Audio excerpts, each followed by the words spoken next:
chassis adjustment, make the car a little bit better. They feel like they're going to be able to drive by those cars.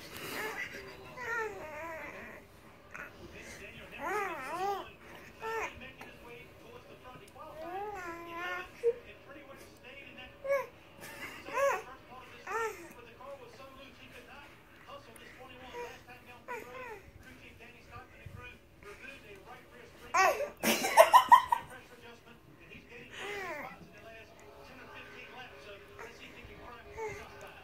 Yeah.